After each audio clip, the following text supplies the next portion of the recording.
Assalamualaikum and vanakkam makkale. Welcome to nASKath recipes. Happy Diwali to all my friends and family.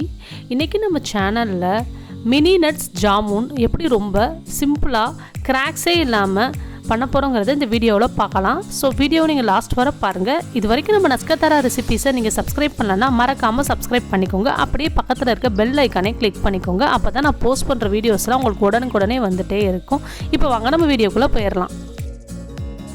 Jamun பண்ணுறதுக்கு முன்னாடி நம்ம first சர்க்கரை பாவு வந்து ரெடி பண்ணிடலாம். அதுக்கு வந்து பார்த்திங்கன்னா 2 கப் வந்து ஒயிட் சுகர் வந்து ஆட் பண்ணியாச்சு. இது மொத்தம் வந்து 600 கிராம்.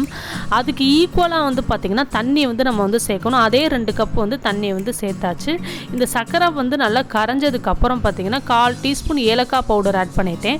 அதுக்கப்புறம் 1/4 டீஸ்பூனுக்கும் கம்மியாக வந்து பார்த்திங்கன்னா எல்லோ ஃபுட் கலர் பவுடர் இருக்குது பார்த்திங்கன்னா அதை ஆட் பண்ணிக்கோங்க. உங்களுக்கு ஃபுட் கலர் பவுடர் ஆட் பண்ண விருப்பம் இல்லாட்டினா குங்குமப்பூ இருக்குது பார்த்திங்கன்னா ஒரு 5 இதழ் வந்து ஆட் பண்ணிக்கோங்க. நல்லா அந்த மாதிரி வந்து மிக்ஸ் பண்ணி விட்டுக்குவோம். இப்போ வந்து பார்த்திங்கன்னா இந்த பாகோட பதம் வந்து இந்த ஸ்டேஜில் வந்து இருக்கணும். ரொம்ப ஸ்டிக்கியாக வந்து ஆயிடக்கூடாது. இந்த மாதிரி பிசு பிசு மட்டும் இருந்தால் போதும். இந்த டைமில் நம்ம ஆஃப் பண்ணிவிட்டு 1/4 டீஸ்பூனுக்கும் கம்மியாக ரோஸ் எசன்ஸ் வந்து ஆட் பண்ணியிருக்கேன். அவ்வளோதான், ஸ்டவ் ஆஃப் பண்ணிடலாம். இப்போ நம்ம ஜாமுன் பண்ண ஸ்டார்ட் பண்ணிடலாம். ரெடிமேட் மிக்ஸ் தான் வந்து ஆட் பண்ணியிருக்கேன் குலாப் ஜாமுனுக்கு வந்து. தென் பார்த்தீங்கன்னா நீங்கள் ரெடிமேட் மிக்ஸ் ஆட் பண்ணால் உங்களுக்கு விருப்பம் இல்லை அப்படின்னா வந்து பார்த்தீங்கன்னா 200 கிராம் இல்லையா இந்த பவுடர். ஸோ நீங்கள் அதுக்கு வந்து பார்த்தீங்கன்னா 100 கிராம் மைதா 100 கிராம் பால் பவுடர் அதுதான் வந்து ப்ரொபோர்ஷன், அதை ஆட் பண்ணிக்கோங்க.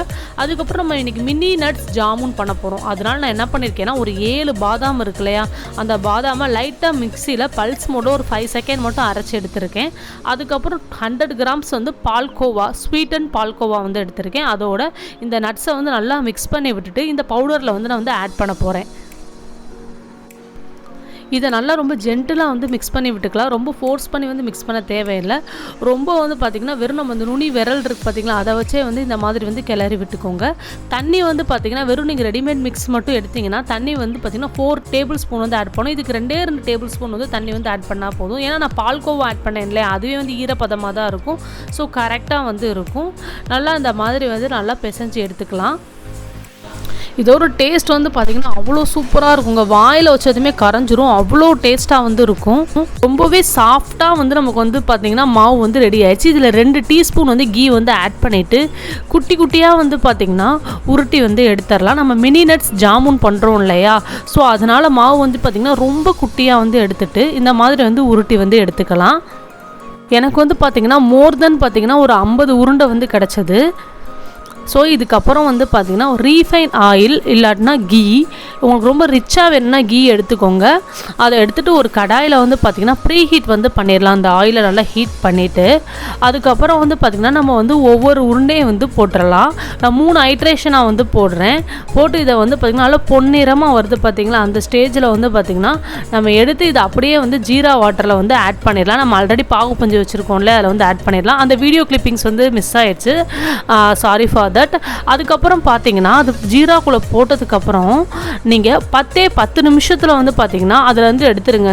ரொம்ப கரெக்டான வந்து கன்சிஸ்டன்சியாகவும் வந்துருக்கும். ரொம்ப இனிப்பாக அப்படி இருக்காது, கரெக்டாக வந்து இருக்கும். அவ்வளோ டேஸ்ட்டாக இருக்கும். நீங்கள் வாய்க்குள்ளே போட்ட உடனே வந்து பார்த்தீங்கன்னா அப்படியே கரைஞ்சிரும், அந்த அளவுக்கு இருக்கும். நீங்கள் உங்கள் வீட்டில் வந்து இந்த மாதிரி வந்து ட்ரை பண்ணி பார்த்துட்டு எப்படி இருக்குங்கிறத மறக்காமல் எனக்கு கீழே இருக்க கமெண்ட் பாக்ஸில் சொல்லுங்கள். தென் உங்களுக்கு இந்த வீடியோ பிடிச்சிருந்தா லைக் பண்ணுங்கள், ஷேர் பண்ணுங்கள்.